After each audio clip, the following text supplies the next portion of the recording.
Bismillahirrahmanirrahim. Assalamualaikum warahmatullahi wabarakatuh. Alhamdulillah wassalatu wassalamu ala sayyidina Muhammad wa ala alihi wa sahbihi ajma'in. Rabbi shrah li sadri wa yassir li amri wa hlul 'uqdatam min lisani yafqahu qawli, amma ba'd. InsyaAllah hari ini kita akan sambung kelas kita dengan tajuk yang baru daripada bidang akhlak Islamiyah. Dan untuk kali ini kita akan masuk ke tajuk maruah diri cerminan peribadi. Okey, mudah-mudahan anak-anak pelajar bersedia. Okey, kita pergi kepada maksud menjaga maruah diri. Okey, maksud dia adalah usaha memelihara diri daripada melakukan larangan Allah Subhanahu wa taala dan perkara yang boleh mencemarkan kehormatan diri. Okey, ni maksud jaga maruah. Okey, satu usaha untuk apa? Untuk jaga diri kita daripada buat benda-benda yang Allah larang yang boleh merosakkan kehormatan diri kita sendiri. Okey, dalil sabda Rasulullah sallallahu alaihi wasallam, innallaha yuhibbu ma'aliyal umur wa yakrahu safsafaha.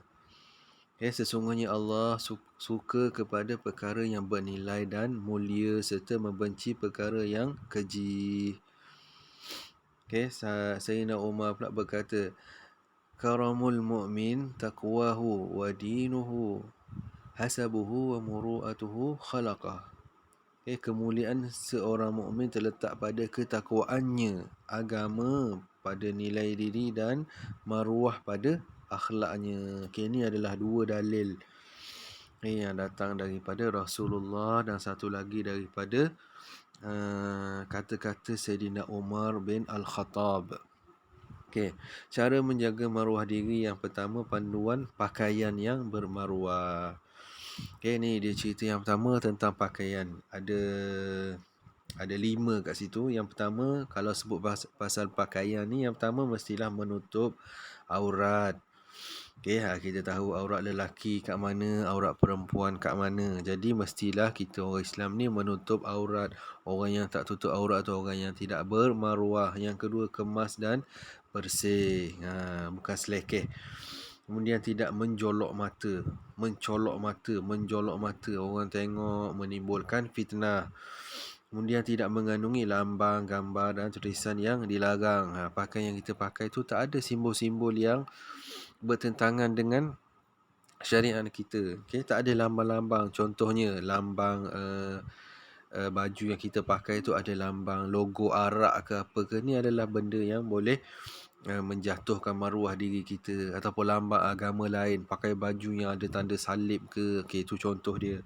Kemudian tidak menyerupai pakaian jantina yang berbeza. Pakaian kita lelaki dia ada pakaian dia, perempuan ada pakaian dia.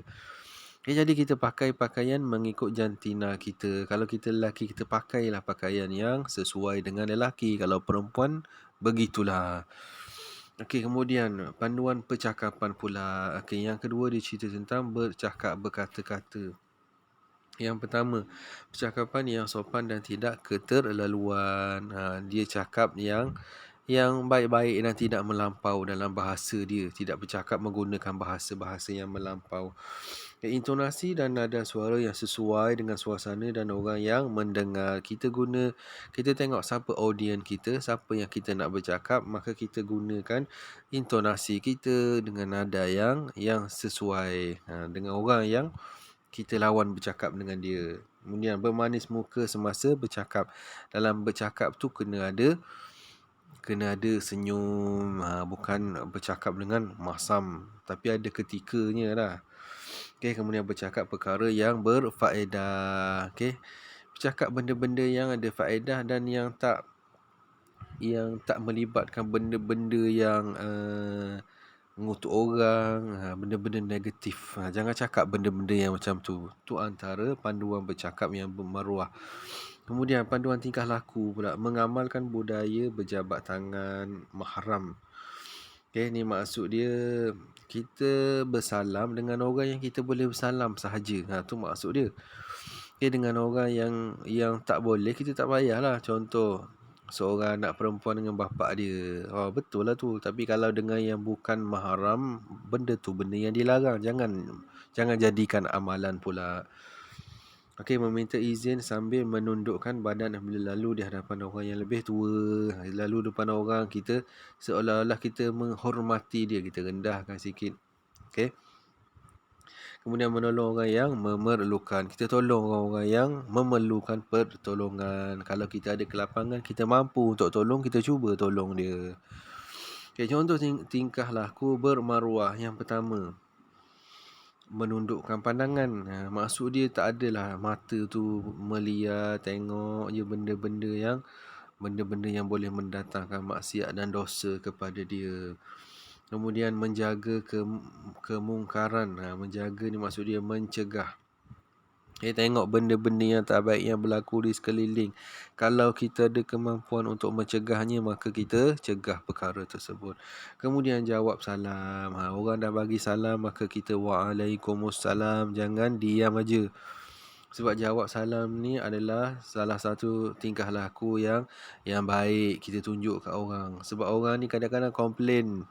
Kita bagi salam, kemudian dia tak jawab. Nak mencerminkan orang tu orang yang tak berapa nak baik jugalah. Kemudian menyuruh berbuat kebaikan. Suruh orang buat benda-benda yang baik, ajak orang buat benda-benda yang baik, beri contoh pada orang untuk buat benda-benda yang baik. Menahan diri daripada menyakiti orang lain. Jangan kita sesekali duk buat benda yang boleh menyakitkan hati orang, sama ada daripada mulut kita cakap benda-benda yang boleh menyakitkan perasaan orang, ataupun buat benda-benda yang boleh menyakitkan hati orang. Tindakan kita yang orang tengok boleh sakit hati. Wal-iyazubillah.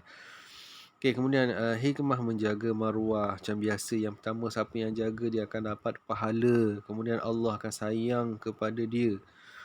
Ini semua sifat-sifat yang ada pada ahli syurga lah ni. Allah akan sayang kat dia. Kemudian hidup dia dalam keadaan yang sejahtera, yang baik. Kemudian negara pula akan aman dan harmoni. Itu hikmah dia. Dan yang terakhir, kita tengok akibat tidak menjaga maruah. Apa akibat yang kita akan dapat bila mana kita tak menjaga maruah? Yang pertama, dia menyusahkan diri kita sendiri. Kita akan dapat kesan yang tak baik daripada tak menjaga maruah. Kemudian kita susahkan keluarga kita pula. Keluarga kita akan malu, terpaksa menanggung malu dengan benda yang kita buat. Kemudian masyarakat pula akan pandang hina kepada kita. Dan kalau kita terlibat dengan benda yang boleh menjatuhkan maruah tadi, masyarakat pun akan memandang serong dan akhir sekali mendapat seksa neraka. Ni yang kita paling tak nak sekali, hasil daripada kita menjatuhkan maruah kita sendiri, kemudian kita dapat neraka. Wal-iyazubillah. Setakat tu saja kelas kita untuk kali ini. Wallahu a'lam. Mudah-mudahan pelajar mendapat manfaat, insya-Allah. Assalamualaikum.